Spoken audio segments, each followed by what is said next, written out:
Hello friends, मैं हूं अनुपम शर्मा और आज हम कर रहे हैं लेसन 1 12th का इंडियन इकोनॉमिक्स का।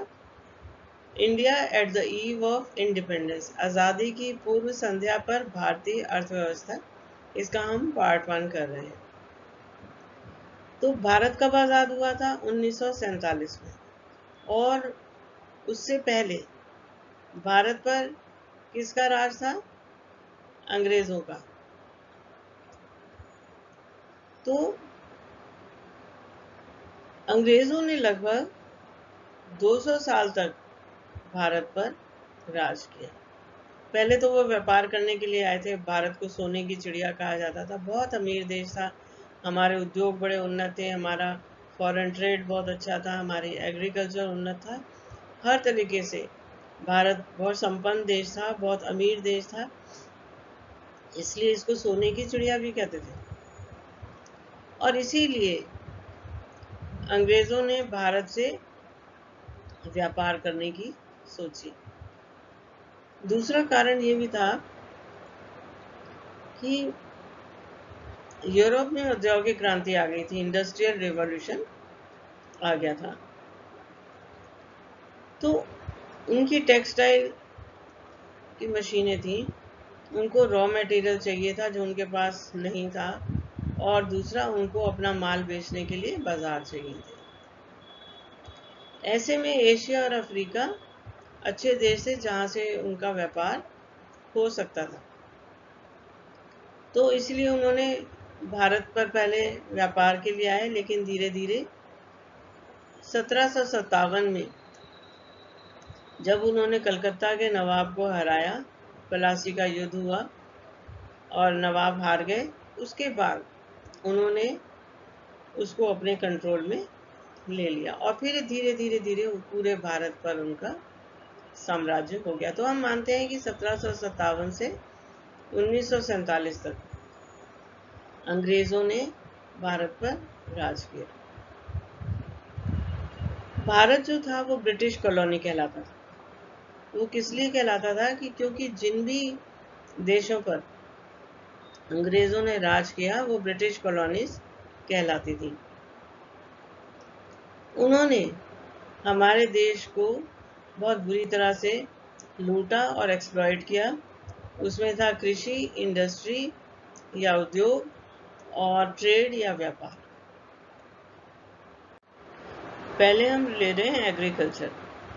तो अंग्रेजों ने क्या किया कि पहले एग्रीकल्चर को टारगेट किया। वहाँ पर जमींदारी सिस्टम जो है वो लागू कर दिया।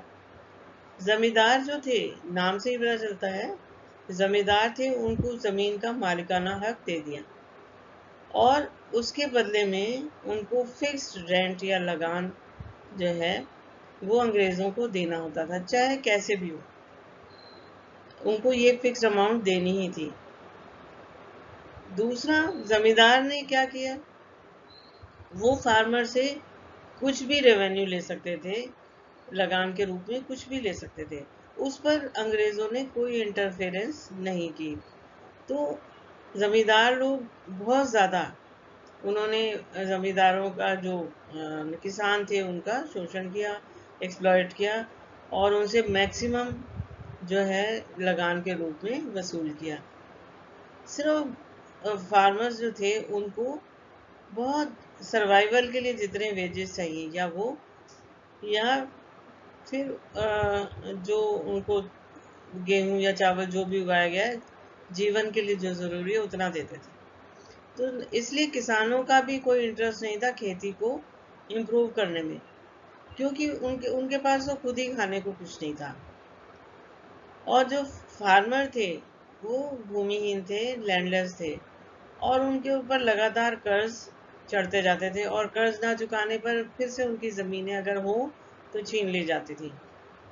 जबकि ज़मींदार जो थे वो ऐशो आराम की ज़िंदगी बिता रहे थे और उन्होंने भी कोई एग्रीकल्चर की इम्प्रूवमेंट पे ध्यान नहीं दिया।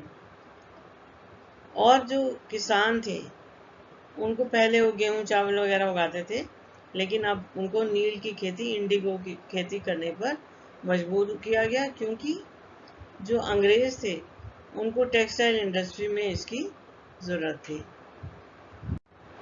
फिर दूसरा थे हमारे उद्योग, इंडस्ट्री।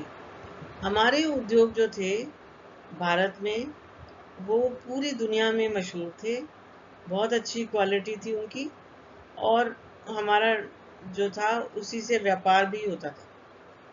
लेकिन जब अंग्रेज़ आए तो उन्होंने हमारे जो हैंडीक्राफ्ट थे, हस्तशिल्प उद्योग जिसको कहते हैं, उनको एक्सप्लॉइट करना, नाश करना शुरू कर दिया, नष्ट करना शुरू कर दिया। और वो कैसे हुआ? डिस्क्रिमिनेटरी टैरिफ पॉलिसी, भेदभावपूर्ण टैरिफ नीति।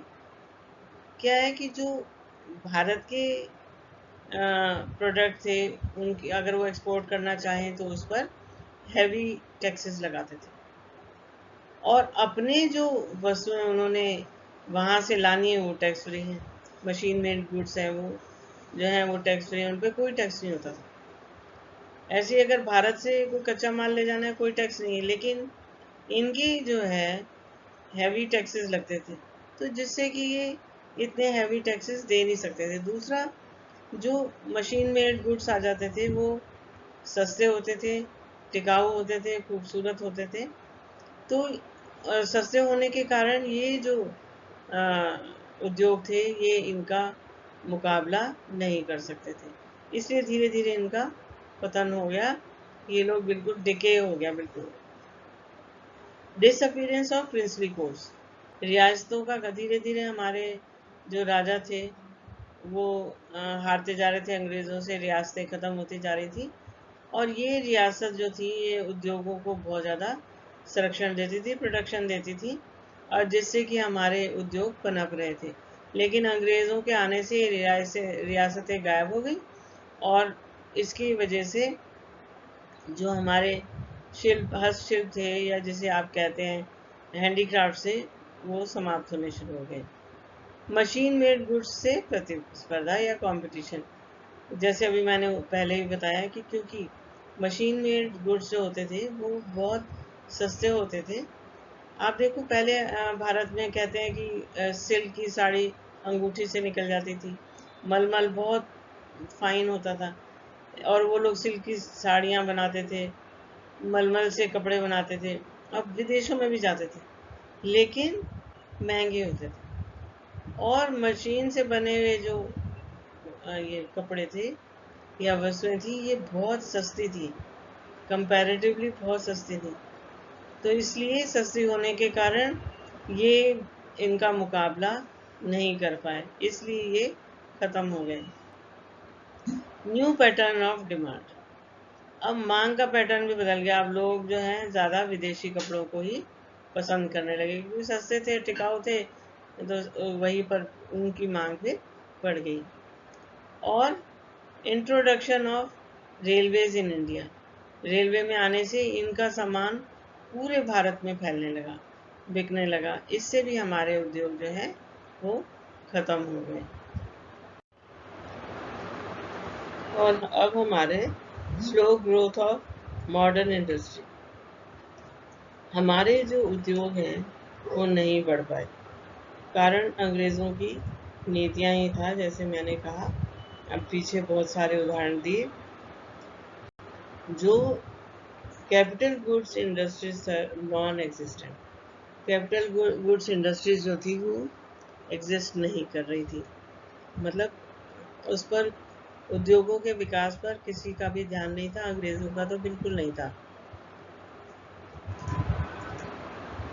Modernisation of Indian were ignored, Indian industries को मॉडर्नाइज करने की कोशिश नहीं की गई, क्योंकि उनके अपने सेल्फिश इंटरेस्ट थे। अगर हमारी इंडस्ट्रीज जो हैं मॉडर्नाइज हो जाती तो अंग्रेज़ों के प्रोडक्ट्स को कौन पूछता। They focused on railways, power generation, development of ports and means of communication. अंग्रेज़ों ने इन सब पे ध्यान दिया। किस पे? रेलवेज पे, पावर जनरेशन पे, डेवलपमेंट ऑफ पोर्ट्स जो बंदरगाहें होती हैं, और मीन्स ऑफ कम्युनिकेशन जैसे संचार के साधन जिसे कहते हैं। उस समय डाक था, टेलीग्राफ का भी उन्होंने किया। उसका मकसद तो एक ही था कि अपने उद्योगों को पूरे भारत में फैलाना। अब रेलवे चाहिए थी ताकि उनका माल सारे भारत में घूमे और बिके। पावर जनरेशन उनकी मशीनों के लिए, डेवलपमेंट ऑफ वो बंदरगाहें उनका सामान आने के लिए, और मीन्स ऑफ कन्वर्ट, ये सब चाहिए था उन्हें ताकि उनके उद्योगों का विकास हो। उसके बाद तीसरा है ट्रेड या व्यापार। तो भारत जो है net exporter of primary products and importer of finish products. क्या हो गया कि भारत जो है जो प्राथमिक उद्योग है या रॉ मटेरियल है, उसको तो रॉ मटेरियल है उसको तो वो बाहर भेजने लगा, और फिनिश प्रोडक्ट्स भारत में आने लगे। ये निशानी किसकी है? बैकवर्ड इकोनॉमी की, जो रॉ मटेरियल को एक्सपोर्ट करते हैं और बना हुआ माल अपने देश में उपयोग में लाते हैं। तो ऐसी स्थिति भारत में थी।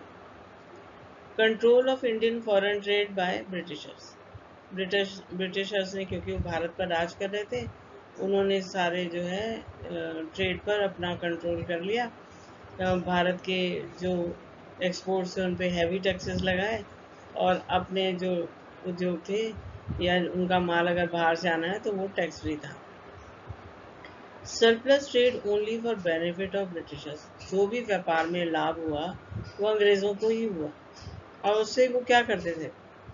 एडमिनिस्ट्रेटिव एक्सपेंसेस को मीट करते थे, यानी कि भारत पर राज करने के लिए जो उनका खर्चा होता था, या फाइटिंग वॉर्स, या जो भी कुछ युद्ध होते थे उनके लिए वो करते थे।